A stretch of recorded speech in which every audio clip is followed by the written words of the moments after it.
আজকের এই পেকুয়ার ঐতিহাসিক তাফসীরুল কোরআনের প্রোগ্রাম থেকে আমি সম্মানিত আমার মাথার তাজ ওলামাদেরকে জাতীয় ঐক্যের আহ্বান জানাই।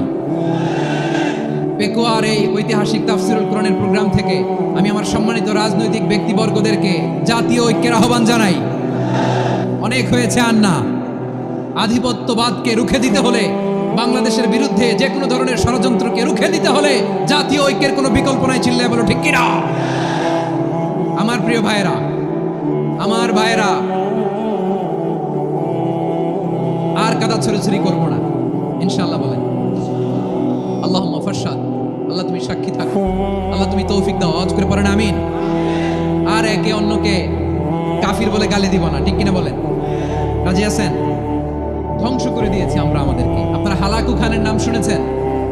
মঙ্গল অধিপতি হালাকু খান বাগদাদের আমাদের বিশাল দারুল হিকমা লাইব্রেরিকে ধ্বংস করেছে। 10 লক্ষ মুসলমানদেরকে কচুকাটা করে গণহত্যা করেছে। জানেন, আমাদের সভ্যতা সূতিকাগারের কেন্দ্রবিন্দু ছিল বাগদাদ।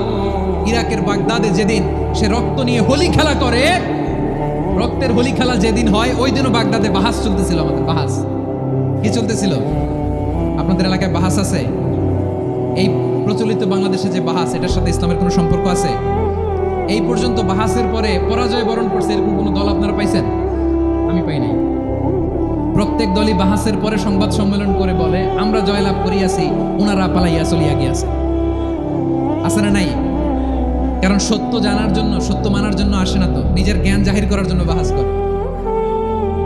বিপক্ষ দলের আলেমকে ছোট করার জন্য বাহাস করে। এই বাহাসের স্থান ইসলামে নাই। চিল্লায় বলো ঠিক কিনা? এই সমস্ত বাহাসের দিন শেষ। ঐক্যবদ্ধ হওয়ার বাংলাদেশ।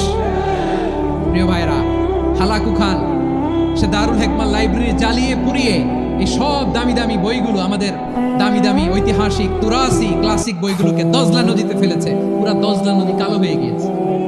10 লক্ষ মুসলমানকে গণহত্যা চালিয়ে এই রক্তের বন্যা যখন দজলা নদীর পানিতে মিশে গিয়েছে, দজলা নদীর পানি লাল হয়ে গিয়েছে। যেই দিন বাগদাদে গণহত্যা চলে ওই দিনও বাগদাদে বাহাস চলতেছিল। কিসের বাহাস জানেন? মেসওয়াক, ডান মারি থেকে করা সুন্নাহ, এটা আমরা জানি। এখন কি উপরের মারি না নিচের মারি? বাহাসের বিষয়। এই বাহাস করবেন আপনারা? বিশ্ব যখন এগিয়ে চলেছে, আমরা তখন বসে বিবি তালাকের ফতুয়া খুঁজেছি কোরআন হাদিস চষে। তালাক ইসলামের অনেক গুরুত্বপূর্ণ অনুষঙ্গ। তালাক কোরআনের একটা সূরা। কিভাবে তালাক হবে না হবে আমাদের ফুকাহায়ে একরাম, আমাদের আকাবেররা সব বলে গিয়েছে, সব জানা। আপনি হয় এটা মানবেন, নয় ওইটা। ওইটা নিয়ে বাহাসের দরকার নাই, ওইটা নিয়ে মারামারির স্থান ইসলামে নাই। আওয়াজ করে বলেন ঠিক কিনা? এখন পেকুয়ার ভাইরা, শেষ কথা বলি, আওয়াজ করে বলেন আমরা ঐক্যবদ্ধ হতে চাই কি চাই না? চান? এই যে আমি বিনয়ের সাথে আলেম সমাজকে জাতীয় ঐক্যের আহ্বান জানালাম, এটার সাথে আপনারা সংহতি প্রকাশ করেছেন?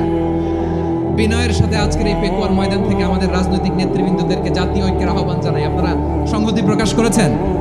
এখন এটা রোড ম্যাপ কি, কিভাবে আমরা ঐক্য প্রক্রিয়াতে এগিয়ে যাব? শেষ কথা বলি, একেবারে সহজ। আমাদের ওলামা মাশায়েখদেরকে, আমার মাথার তাজ, তাদেরকে আমরা বলি, এই যে আমরা ঐক্যবদ্ধ হই নাই, আমরা কি বড় কিছু অর্জন করে ফেলছি? বলেন, আমরা কি খুব পাওয়ার সম্মানের জায়গায় আছি? খুব স্ট্রেংথের জায়গায় আছি? তো কিছুই তো নাই। আপনি ঐক্যবদ্ধ হইলে সমস্যা কোথায়? এমন তো না ঐক্যবদ্ধ না হওয়ার কারণে এতদিন আপনার অনেক কিছু ছিল, ঐক্যবদ্ধ হলে আপনি হারাবেন, এমন তো না। তো কিছুই যেহেতু আপনার নাই, আমার নাই, ঐক্যবদ্ধ হলে আমরা সমস্যা কোথায়? ঐক্যবদ্ধ হয়েই দেখি না, ঠিক কিনা? নামাজ কায়েম হোক, একমত না জামাত ইসলাম? হেফাজত একমত না?